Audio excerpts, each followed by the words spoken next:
Hey there, welcome. I'm really glad you're here. If this is your first time with me, or if you're already one of the lovely people who regularly fall asleep to my rambles, either way, it's good to have you.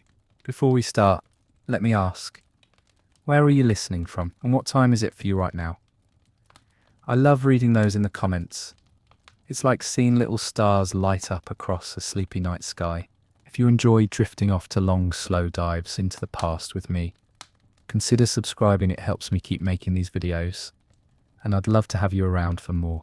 Now, let's talk about people you've probably heard of in passing, maybe in some ancient name drop, alongside the Egyptians or the Babylonians, but whose story is rarely told in full. The Hittite, mysterious, powerful, bureaucratic, warlike and gone for a very long time, almost completely forgotten until modern archaeologists began to piece them back together. The Hittites weren't supposed to be forgotten. Not if you ask them. They ruled vast parts of Anatolia and Syria for centuries, negotiated on equal terms with the pharaohs of Egypt, fought one of the first recorded peace treaties in human history, and left behind thousands of stone tablets, all written in a language that no one could read until the 20th century. But let's not jump ahead. Let's slow everything down. Let's go back, way back, to a time before even the Hittites were the Hittites, long before they marched into history with their chariots and kings. The highlands of central Anatolia, modern-day Turkey, were a landscape of small cities and bronze tools, of mountain gods and grain harvests. Picture this: long plains, broken by rocky hills, cool nights, fires burning in low stone houses, people praying to gods that have no names in our world anymore. The region was dotted with towns that would eventually become legendary: Hattusa, Kanesh, Halakahoyuk, and into this world came something, or someone. The story gets fuzzy here, because the Hittites didn't leave behind an epic about their origins. What we know comes from fragments, hints, guesses stitched together from clay tablets, and later writings, but it seems that the ancestors of the Hittites were Indo-Europeans. Yes, those mysterious language-spreading people whose descendants would speak everything from Hindi to English. They didn't arrive as conquerors at first, more like settlers, traders, possibly even mercenaries. They mingled with the local Hattians, an older culture that had already built towns and worshipped strange deities with animal faces. Over time, the newcomers adopted the Hattian name for the city they would come to rule, Hattusa, and from that they would become the Hittites, or rather that's the name the Bible and modern historians would use for them. They call themselves the people of the land of Hatti. Let's linger in Kanesh for a moment. This might be my favourite detail, because Kanesh gives us something precious. Voices. See, in the early 26th century, archaeologists began digging up a mound near a town called Kiltepe, and what they found there was astonishing. Thousands of clay tablets, written in Old Assyrian. These weren't religious texts, they were receipts, contracts, letters. An entire merchant colony had once thrived there, around 1900 BCE, long before the great Hittite Empire rose. Imagine that. We hear the gossip and complaints of Bronze Age traders, a man asking his wife to send more tin and textiles, another man grumbling about a lawsuit. One letter says bluntly, "Don't buy anything from this man, he's a liar." And there it is, a slice of life, 4,000 years old, paperwork, sure, but through it, we glimpse people. Now, by the time these Assyrian merchants were packing up shop, something new was brewing in the Anatolian highlands. A chief or warlord, or perhaps a priest-king. His name was Labana, or something like it, began forging a kingdom out of scattered towns. He would be remembered as the founder of the Hittite royal line, though everything about him is half shrouded in myth. What we do know is that within a century or so, his descendants would move their capital to Hattusa, a hill-ringed fortress city that would become one of the great power centers of the ancient world. Now, let's walk through the gates of Hattusa together. Try to picture it. You're climbing a stone road flanked by cyclopean walls. Walls made of huge, dark boulders so massive that even modern engineers look at them with a kind of awe. Lions are carved into the gateposts. Sphinxes too. It's quiet, except for the wind and the distant sound of carts being pushed uphill. The city rises in layers. At the bottom, the houses of commoners. Farther up, the temples. And highest of all, the royal citadel. Inside are buildings full of clay tablets. Rooms lined with shelves of information, laws, treaties, letters, inventories, spells, curses. The Hittites wrote everything down. They were, if nothing else, master administrators. They wrote in cuneiform, the wedge-shaped script borrowed from the Mesopotamians. But their language was their own. Hittite, the oldest recorded Indo-European tongue. And here's something weird. Their legal codes, surprisingly, chill, not especially brutal by ancient standards. Theft wasn't punished by death, but by repayment. Adultery was complicated. Even witch, and yes, they did prosecute that, didn't always mean execution. The Hittites had a thing for regulation. You could curse someone, but not during a royal ritual. You could sacrifice a sheep, but only if it was the right season. They even had laws about which type of bread was suitable for which festival. It's the kind of bureaucracy that makes modern tax codes look breezy. But it also tells us something very human. They cared about order, ritual, rules. They wanted the gods happy. The ancestors remembered. The wheels of the kingdom oiled. Let's pause here, because there's still so much more to tell. And I don't want to rush it. We haven't even talked about the chariots or the wars, or the gods with tongues of iron. We'll get to all of that. But for now, if you're still awake, thank you for staying with me. And if you're already drifting off, let the rest of this story wait for another moment, like a tablet sealed in clay, just waiting to be read. Now, where were we? Ah, yes, among the temples and stone halls of Hattusa, the great capital of the Hittite world. I hope you can still see it in your mind. The black stone walls, the wind curling around the citadel, and the soft thud of sandals on ancient flagstones. We're going to go deeper now, into the empire, into the machinery of power that made the Hittites not just a local kingdom, but one of the superpowers of the Bronze Age. So let's talk about chariots, not just because they're cool, which they are, but because the chariot was the ancient tank, the prestige weapon of the late Bronze Age.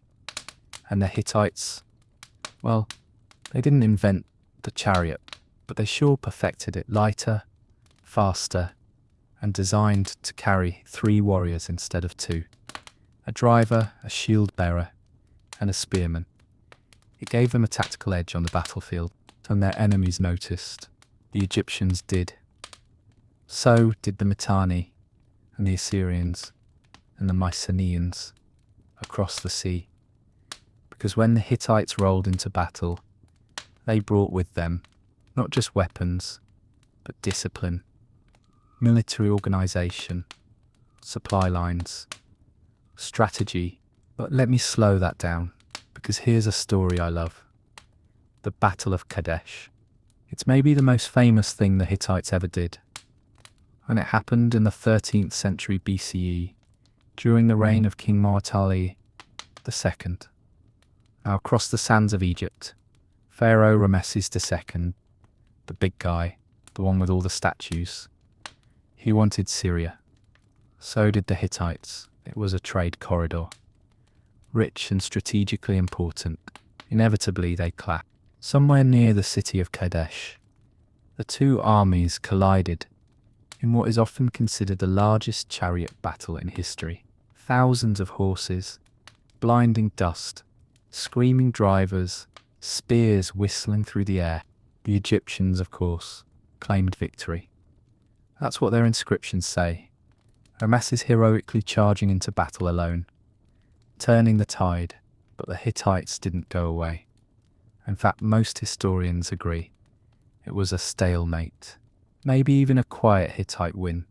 And what came out of it was even more remarkable than the battle itself, a peace treaty, one of the very first international treaties we know of, inscribed in both Hittite and Egyptian script, copies of which survive to this day. It's a document filled with mutual respect, clauses about extradition, promises of brotherhood.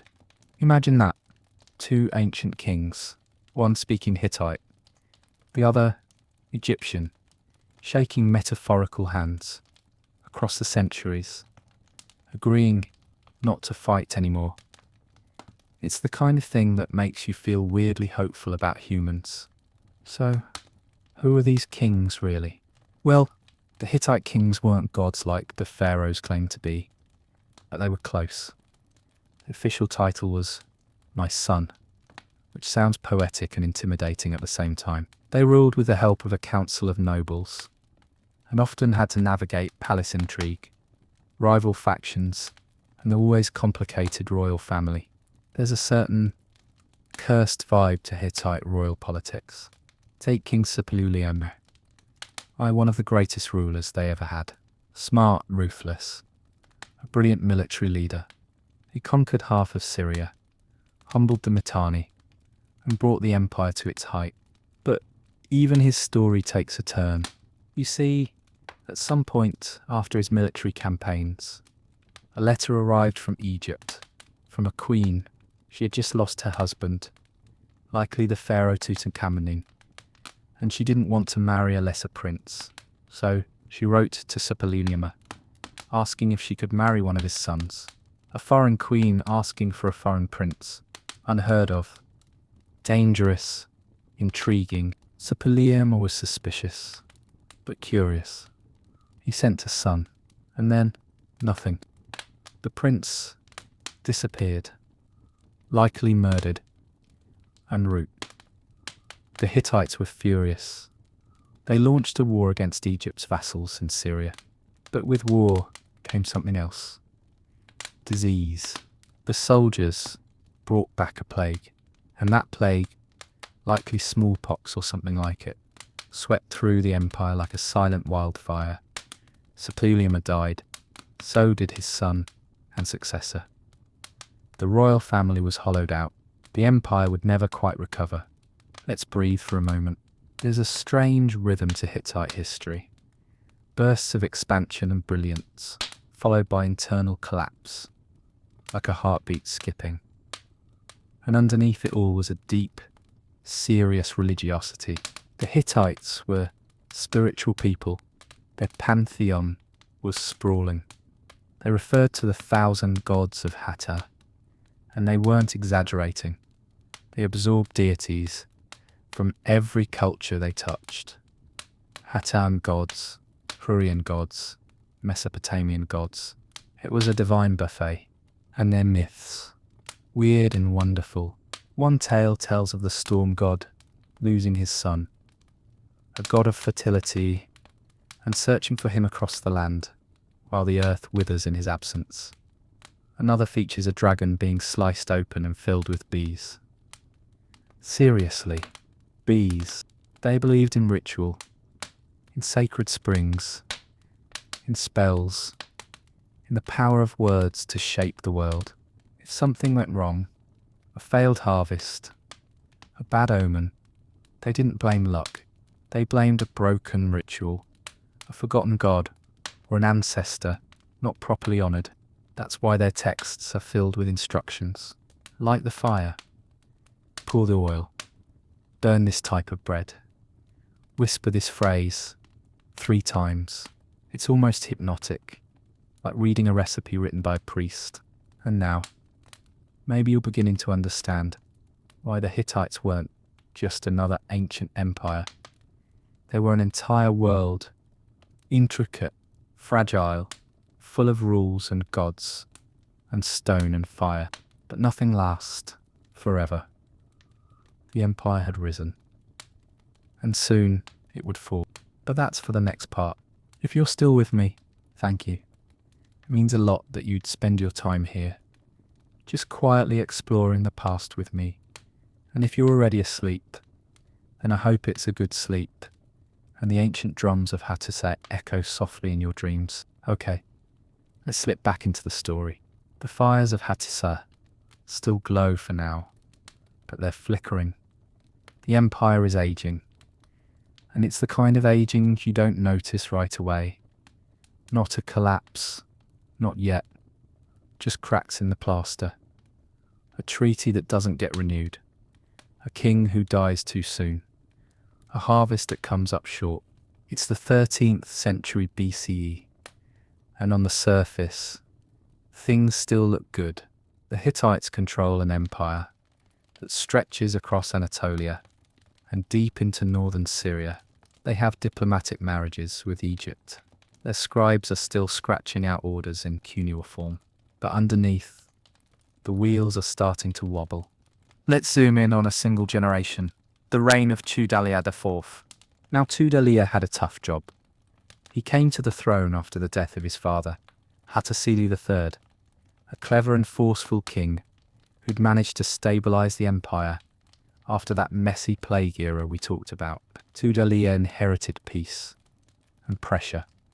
He wasn't his father, and his reign would be marked by increasing stress on every front. First, there were the natural disasters. Records mention major droughts. Grain shipments were delayed. Famine started to creep into the cities. The Hittites, ever meticulous, began stockpiling food in royal storehouses, but it wasn't enough. The gods, it seemed, were restless. Tudhaliya responded the way a good Hittite king should, with rituals, grand ones, desperate ones. There's an actual tablet describing a massive purification ritual performed under his rule. Dozens of priests, animal sacrifices, chants offerings to gods whose names are nearly unpronounceable now. You can feel the fear between the lines. It wasn't just about crops, it was about order, cosmic balance, and that balance was tipping. Then there were the wars. In the West, new peoples were moving, small groups at first, but more and more of them, the Lukulans. Near the coast, possibly ancestors of the Lycians, were restless, even rebellious. To the south, the Achayawa, a mysterious name that many scholars now link to the Mycenaean Greeks, were probing at Hittite influence. Some Hittite texts even mention envoys being sent to negotiate with these foreign kings across the sea. Diplomatic language, nervous diplomacy, and in the east, the Assyrians were rising. That slow, grinding machine that would one day dominate Mesopotamia was now nibbling at Hittite territory. They were bold, well-organized, and ruthless. You could feel it coming. A shifting of weight. The Hittites were no longer the only power in town. And let me tell you, they felt it. There's a heartbreaking letter from a Hittite queen, possibly the widow of Tudhaliya, writing to the king of Egypt. She's desperate. Starving, maybe. Her words are carved into clay. I have no grain in my lands. A queen begging for help. A voice that trembles through time. And all around this royal drama, life continued. Children were born. Fields were ploughed. Merchants bickered in market squares. People still prayed, still cooked, still loved. I always find that comforting. And strangely sad. Even when empires teeter, the ordinary rhythms of life keep ticking. And those rhythms are echoed in the tablets. The Hittites, bless them, wrote everything down.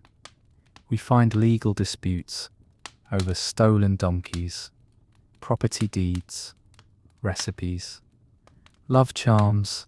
One spell instructs the reader to tie strands of red and white wool together, knot them just so, whisper the name of the beloved, and then bury the charm under the doorway. Another warns of demons that slip in through chimneys. A reminder that even then, people were inventing ways to explain the unexplainable. But now, something is coming. Something bigger than Tudalia. Bigger than treaties, or gods, or chariots. We call it the Bronze Age collapse, and it's one of the great historical mysteries. Around 800 BCE, civilizations across the eastern Mediterranean began to fall. Not slowly, not with long declines, but suddenly, violently. The Mycenaeans gone, the Kassites gone, Wagiret burned. The great trade routes fell silent, cities emptied, writing vanished in many places. It was a dark age. The Hittites. They were caught right in the middle of it. We don't know exactly what happened. There's no single tablet that says this is how it ended. But we can guess: drought, famine, internal revolts, pressure from invaders, maybe all at once. Some tablets from the final years of Hattusa speak of enemies approaching, of refugees, of royal grain being sent to starving towns. And then, nothing. Hattusa burned, the royal archive, once so vast and meticulous, was buried in ash. The stones were pulled down. The people either fled or vanished into history. And here's the strange thing. For centuries, no one even remembered the Hittites existed. The Assyrians took over Anatolia. The Greeks later came. Then the Romans. The land changed hands. Again and again, Hittisa became a hill, then a ruin, then just a name whispered in legend. It wasn't until the 19th century that archaeologists started to piece it back together. At first, they didn't know what they'd found. Strange cuneiform tablets in a weird, unknown language. It took decades, slow, patient work by scholars across Europe to decode it.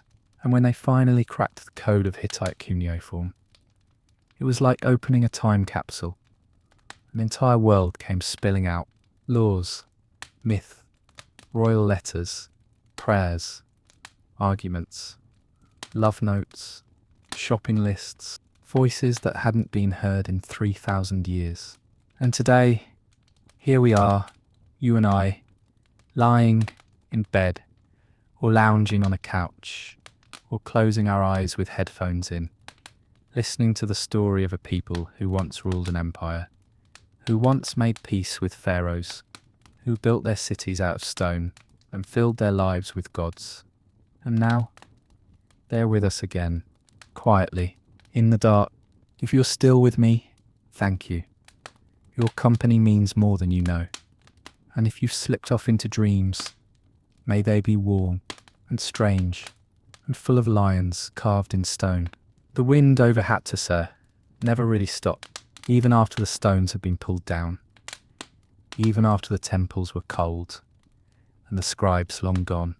The wind kept moving through the empty streets and across the broken walls, like it remembered what had been, like it was still trying to whisper their names.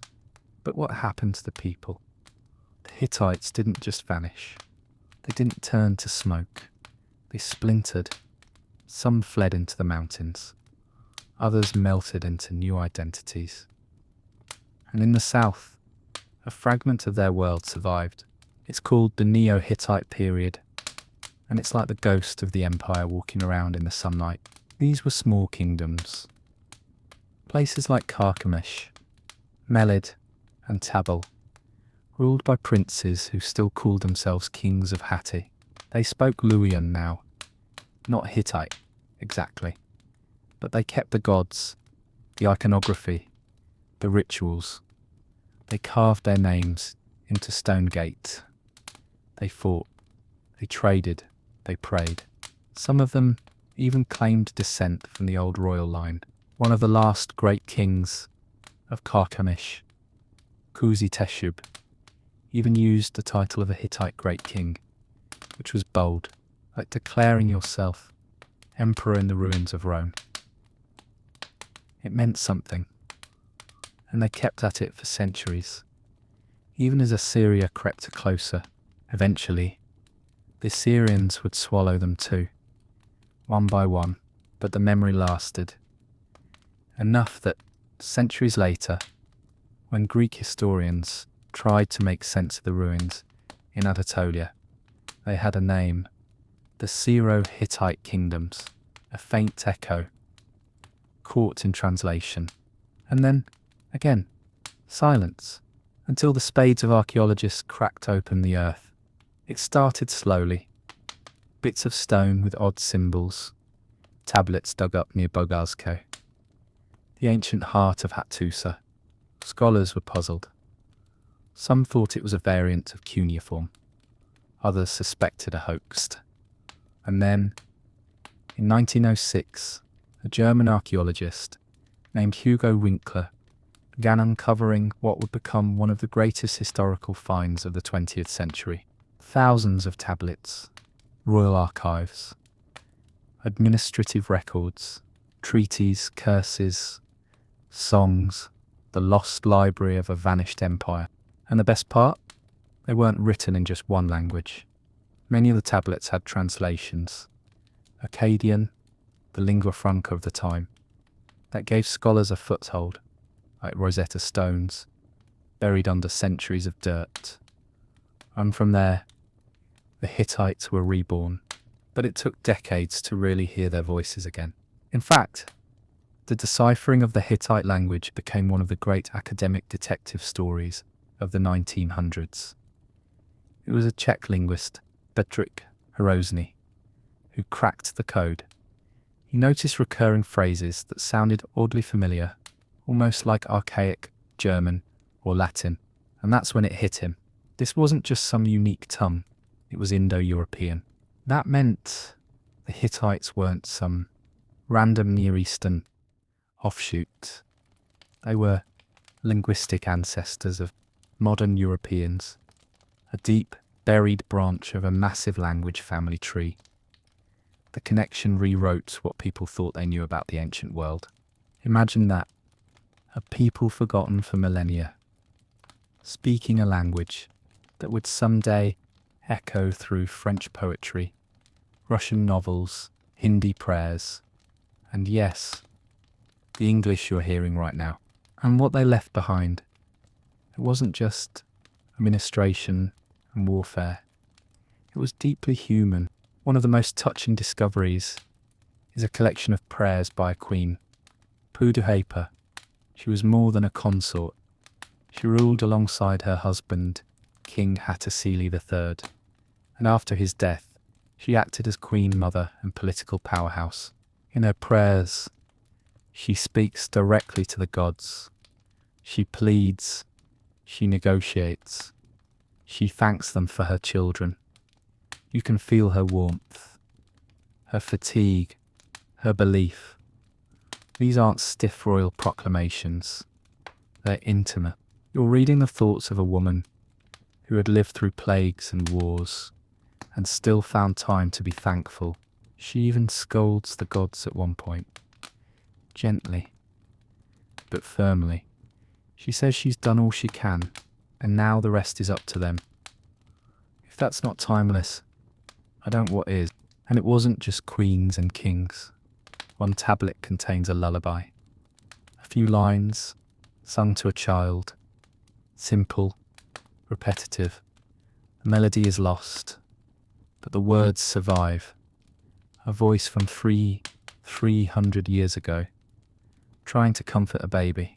It's one of the oldest pieces of recorded tenderness we have. That's the thing. No one tells you about the Hittites.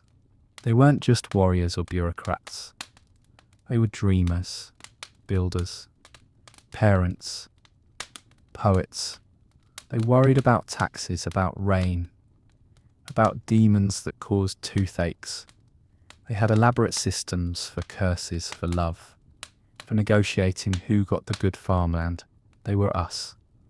in sandals, with better chariots and more incense. And they were proud. You can feel it in the way they wrote about their cities, the lists of festivals, the grandeur of their gods. They wanted to be remembered, and in a way they are. Right now, you're remembering them. So wherever you are, whether you're still with me, eyes open, or already drifting down into the quiet spaces between thoughts, just know this: somewhere, maybe, the wind over Hatissa is still whispering, not in words, just in presence, like stone warmed by sun. And maybe, just maybe, those voices aren't entirely gone. We've wandered through their palaces, read their letters, stood by their altars, but there's still more, little corners of Hittite life that quietly reveal who they really were. Not just an empire, but a culture, a worldview. And one of the best windows into that world is through their laws. Now, you might not think ancient legal codes are sleep material, but stay with me, because the Hittite laws are oddly humane, practical, sometimes weirdly progressive. They don't just show us what the rulers wanted, they show us what people were like, what mattered. For example, theft. In some ancient cultures, theft meant death, not the Hittites. Most of the time, if you stole something, you paid it back, double, sometimes triple, but they didn't want your head. They wanted compensation, restoration.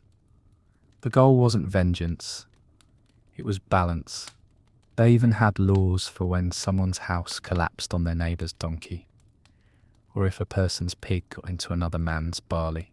There were rules about borrowing oxen, sharing wells, and who got to claim a lost sheep. It's small stuff, but that's the point. These were laws made for a community, not just a court.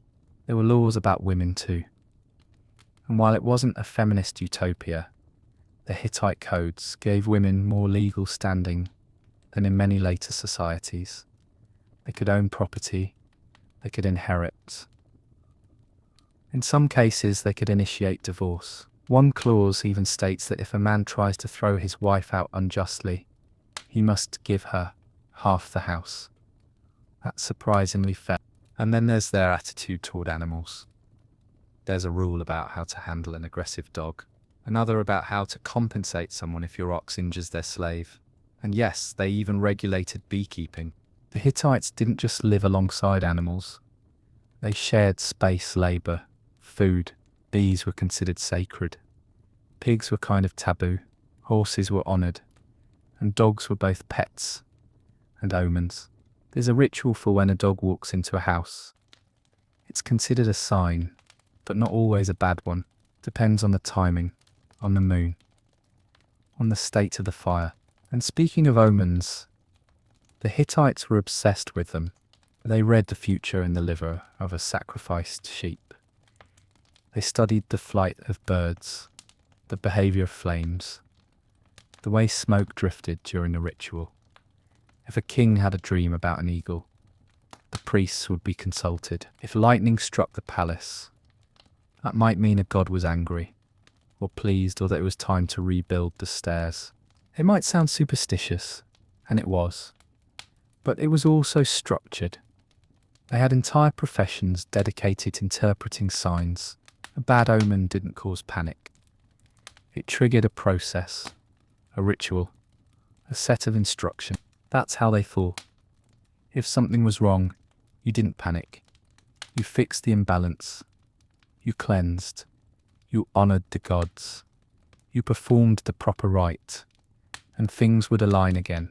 That worldview of order and cosmic repair ran through everything they did, even in war.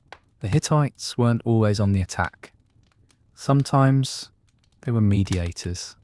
Their correspondence with other kingdoms shows a real understanding of diplomacy. They didn't just demand tribute. They asked for daughters in marriage, exchanged gifts, wrote long, polite letters. One letter from a Hittite king to a Babylonian ruler begins with a warm greeting. a long family history, and then a gentle reminder that the last shipment of fine oil had not arrived, and perhaps it had been lost in transit. There's even a letter where the Hittite king asks the pharaoh for help getting his sister married off. She was of noble blood and needed a husband worthy of her station. That's right, ancient kings, matchmaking, probably while dealing with droughts and border raids. It makes them feel real, doesn't it? That's always the thread I keep coming back to.